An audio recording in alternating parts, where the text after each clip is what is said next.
ভিডিওটি শেষ পর্যন্ত দেখার জন্য অনুরোধ রইল। আশা করি ভিডিওটি আপনার কাছে অনেক অনেক ভালো লাগবে। আমার বাসর রাত। বিছানা ঠিক মাঝখানে নববধূ বসে আছে, মাথায় লম্বা ঘোমটা দেওয়া। আমি বিছানার এক কোণায় বসে আছি। রুমে এসি চলছে, তবুও ঘামছি। বুকের ভেতর হৃৎপিণ্ড এমনভাবে লাফাচ্ছে মনে হচ্ছে ড্রাম বাজছে। চেষ্টা করছি, কিন্তু মুখ থেকে কোনো কথা বের হচ্ছে না। মনে হচ্ছে সব কথাই ভুলে গেছি। সে এক অস্বস্তিকর অবস্থা, অথচ এমন হওয়ার কথা না। আমি যথেষ্ট সাহসী ও স্মার্ট একটি ছেলে। তাছাড়া এই বাসরাতের জন্য যথেষ্ট প্রস্তুতিও নিয়েছি। বাংলা সিনেমার বাসর ঘরের সিনগুলো বারবার দেখেছি এবং বিভিন্ন জনের কাছ থেকে অনেক পরামর্শ নিয়েছি। সবচেয়ে বেশি পরামর্শ পেয়েছি আমার ভাবির কাছ থেকে, তবে তিনি একজন বোকা টাইপের সহজ সরল মহিলা। আর তার অধিকাংশ পরামর্শই ছিল উদ্ভট এবং ভয়ঙ্কর। শোন, বাসরাতেই কিন্তু বউকে ঠিকমতো টাইট দিবি। তুমি যখন বলেছ অবশ্যই দেব, কোনো ছাড়াছাড়ি নাই। কিন্তু কি দিয়ে টাইট দেব?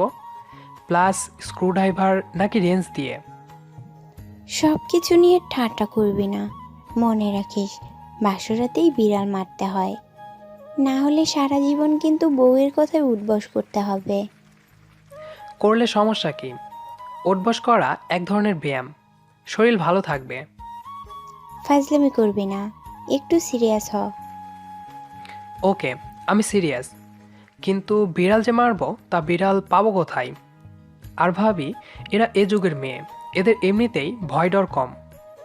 বিড়াল মারলেও কোনো লাভ হবে বলে মনে হয় না। যদি বাঘটাক জাতীয় কিছু মারতে পারতাম তাহলে একটা কথা ছিল, কিন্তু সমস্যা হচ্ছে বাঘ পাবো কোথায়? আচ্ছা ভাবি, তোমার জানাশোনা কোনো ফার্ম আছে যেখানে বাঘ বিক্রি করে? আমার মাথায় একটা সিরিয়াস আইডিয়া এসেছে। ধরো বিয়ের দিন একটা বাঘ খাঁচাসহ কিনে এনে বাসর ঘরে রেখে দেব। তারপর রাতে টারজনের মতো শুধু লাল রঙের একটা জাহিঙ্গা পরে বাসর ঘরে ঢুকবো। রুমে ঢুকেই কোনো কথা নাই, প্রথমেই মুখের কাছে দুই হাত এনে টারজানের মতো ও ও ও বলে একটা চিৎকার দেব। তারপর নতুন বউয়ের সামনে জঙ্গলিদের মতো নেচে নেচে বল্লম দিয়ে বাঘটিকে খুঁচিয়ে খুঁচিয়ে মারব। এরপর বাঘের ডেড বডির উপর দাঁড়িয়ে আবারও ও ও ও বলে চিৎকার দেব। আমি 100 ভাগ নিশ্চিত বউ ভয় পাবেই, এমনকি ভয়ে অজ্ঞান হয়ে যেতে পারে। খেয়াল করলাম ভাবি অবাক হয়ে আমার দিকে তাকিয়ে আছেন। এভাবে তাকিয়ে আছো কেন? তোরে বুদ্ধি দিতে আসাটাই আমার ভুল হয়েছে। ভাবি, একটা কথা, জাহিঙ্গাটা লাল পরব নাকি হলুদ? তুই দূর হ আমার সামনে থেকে। বাসর ঘরে এভাবে বেকুবের মতো বসে থাকার কোনো মানে হয় না। সিদ্ধান্ত নিলাম কোনো একটা ওসিলাই রুম থেকে বের হয়ে পালিয়ে যাব। তারপর রাতে আর বাসায় ফিরব না।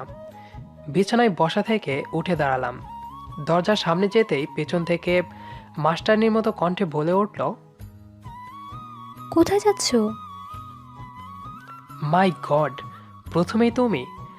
কোথায় ভেবেছিলাম প্রথমে আপনি করে বলবে, আর আমি বারবার অনুরোধ করে বলবো আপনি না, তুমি বলো।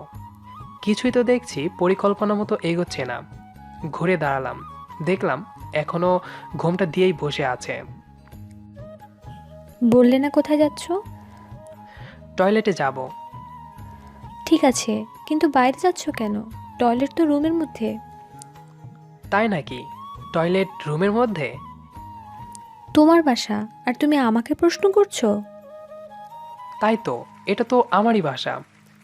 বুঝছি না কেন জানি সব কিছু ওলটপালট হয়ে যাচ্ছে। তাই? আচ্ছা যাও, টয়লেট থেকে ঘুরে আসো। এখন তো টয়লেটে যেতে ইচ্ছে করছে না। আচ্ছা, ইচ্ছে না করলে যেতে হবে না। এদিকে আসো, সামনে এসে বসো।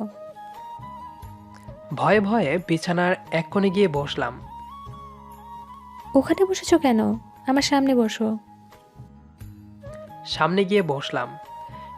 হৃৎপিণ্ডের গতি আরও বেড়ে গেল, সেই সঙ্গে বেড়ে গেল ঘামের গতি। মনে হচ্ছে প্রতিটি লোমকূপে একটি করে পানির নল বসানো হয়েছে। টের পাচ্ছি শেরওয়ানির নিচে পাঞ্জাবি ঘামে ভিজে গায়ের সঙ্গে লেপ্টে গেছে। সে এক বৃষ্টি অবস্থা। তোমার সমস্যা কি? গত আধা ঘন্টা ধরে লক্ষ্য করছি তুমি কেমন যেন অন্যরকম আচরণ করছো। আমারও তাই মনে হচ্ছে। কেন জানি সব কিছু তালগোল পাকিয়ে যাচ্ছে। আসলে প্রথম বিয়ে তো, তাই। প্রথম বিয়ে মানে? তোমার কি আরও বিয়ে করার ইচ্ছে আছে? নাউজুবিল্লাহ, এটা কি বললা? আসলে নার্ভাস তো, তাই কি বলতে যে কি বলছি বুঝতে পারছি না। It's okay. আচ্ছা, আমি আর কতক্ষণ এভাবে ঘোমটা দিয়ে বসে থাকবো বলতে পারো? আমার ঘাড় ব্যথা করছে। তাই নাকি? আসো তোমার ঘাড় টিপে দিই। আমি কি তোমাকে ঘাড় টিপতে বলছি? না, তা বলনি। ঠিক আছে, বলো আমাকে কি করতে হবে। তোমাকে কিছুই করতে হবে না। বলেই ঝামটা দিয়ে ঘোমটা খুলে ফেললো। হাই খোদা, সবসময় ভেবেছি বাংলা সিনেমার মতো বাসরাতে আমি ঘোমটা খুলব। সে লজ্জায় জড়সড় হয়ে মাথা নিচু করে বসে থাকবে। আমি চিবুকে হাত দিয়ে বলবো, চোখ খোলো লক্ষ্মীটি, আমার দিকে তাকাও। তা না, সে নিজেই ঘোমটা খুলে ফেলেছে। কি হলো? নিচের দিকে তাকিয়ে আছো কেন? আমার মুখের দিকে তাকাও। বউয়ের মুখের দিকে তাকালাম। মনে হলো আমার সামনে এক অস্পরি বসে আছে। চুপ করে আছো কেন? বলো, আমাকে দেখে কেমন লাগলো? বুঝতেছি না। মানে কি? না, আসলে ভাষা খুঁজে পাচ্ছি না। তুমি অনেক সুন্দর। তাহলে মাশাল্লাহ বলো। মাশাআল্লাহ, সুবহান আল্লাহ, আলহামদুলিল্লাহ। এত বেশি বলতে হবে না। তোমাকে দেখে অনেক খুশি হয়েছি তো, তাই সব কিছু একসাথে বের হয়ে যাচ্ছে। খুশি হয়েছো? তাহলে যাও, এখন 2 রাকাত নফল নামাজ পড়ে খোদার কাছে শুকরিয়া আদায় করো।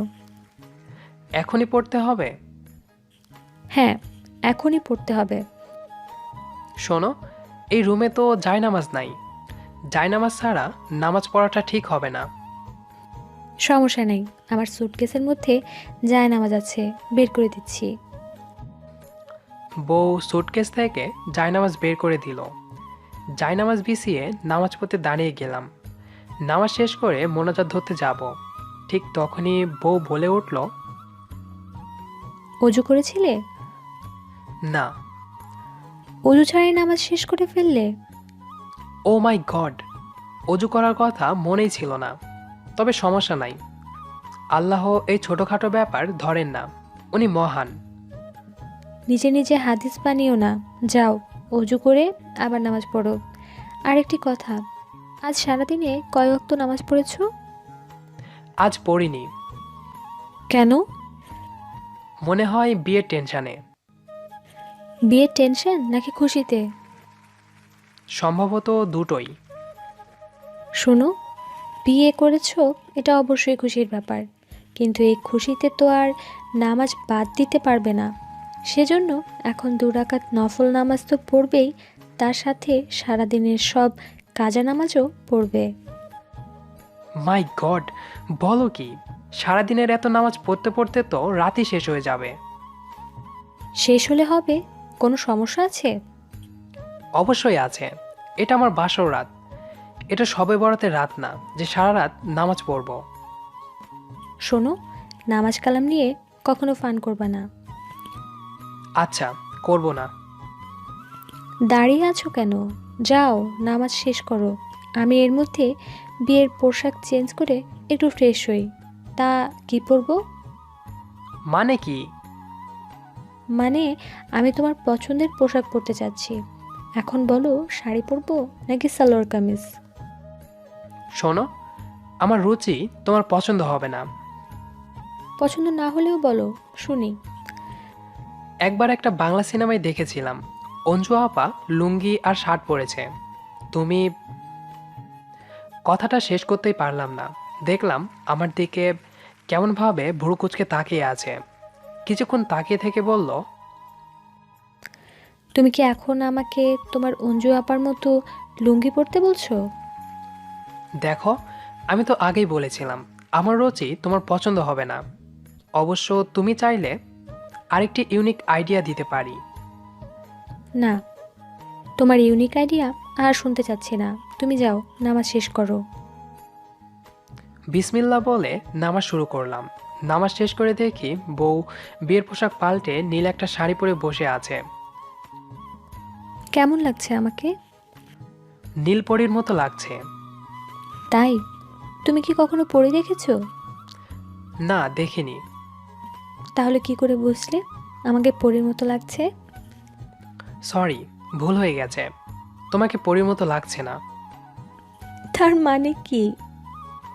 না মানে, আমি বলতে চেয়েছি তোমাকে পরীর চেয়েও সুন্দর লাগছে। ধন্যবাদ। আচ্ছা, তোমার কি আমার হাত ধরতে ইচ্ছে করছে? একটু একটু করছে। ধরতে চাইলে ধরতে পারো, তবে তার আগে 50,000 টাকা দিতে হবে। বুঝলাম না, তোমার হাত ধরার জন্য কেন আমাকে টাকা দিতে হবে, তাও আবার 50,000?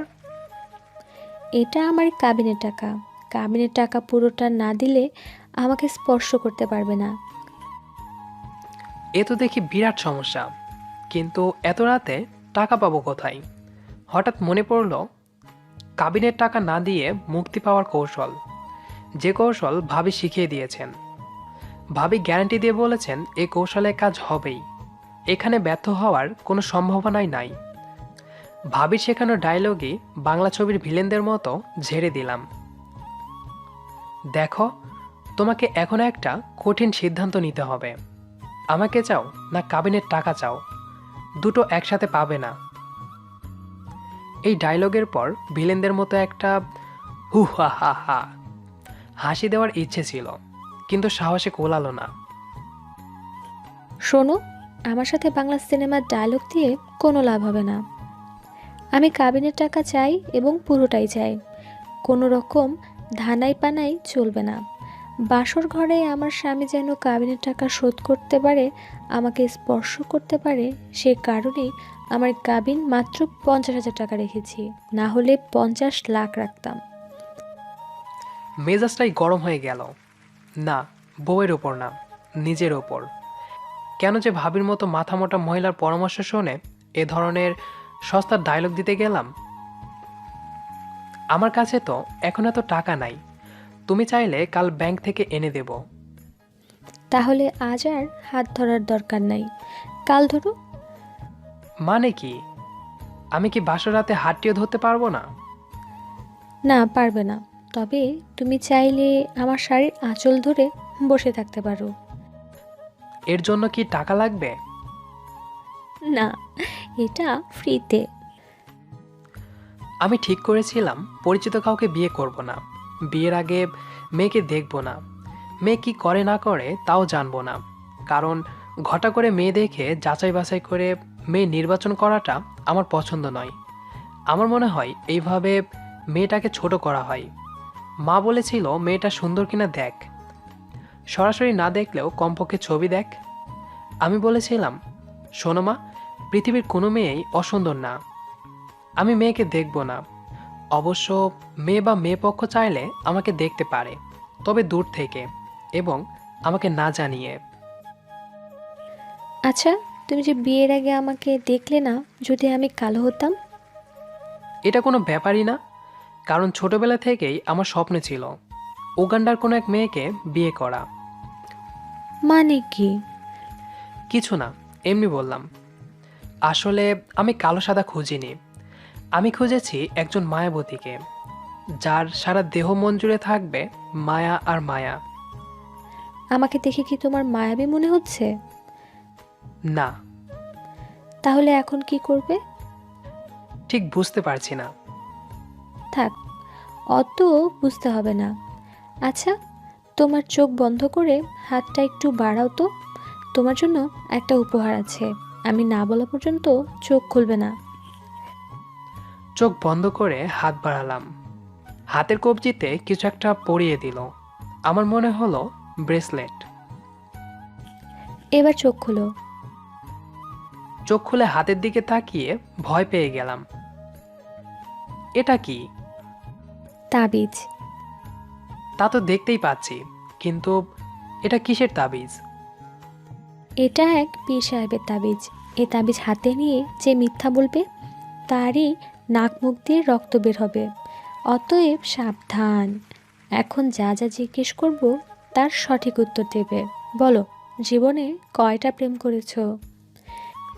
মাই গড, তুমি তো দেখি একটা ডেঞ্জারাস মেয়ে। আমার প্রেমের তথ্য জানার জন্য তুমি তাবিজ নিয়ে এসেছো? তুমি চাও আমার নাক মুখ দিয়ে রক্ত বের হোক, আমি মারা যাই? মিথ্যা বলে যদি মারা যাও তাতে আমার কোনো আফসোস নাই। মিথ্যাবাদী স্বামীর সংসার করার চেয়ে বিধবা থাকা অনেক ভালো।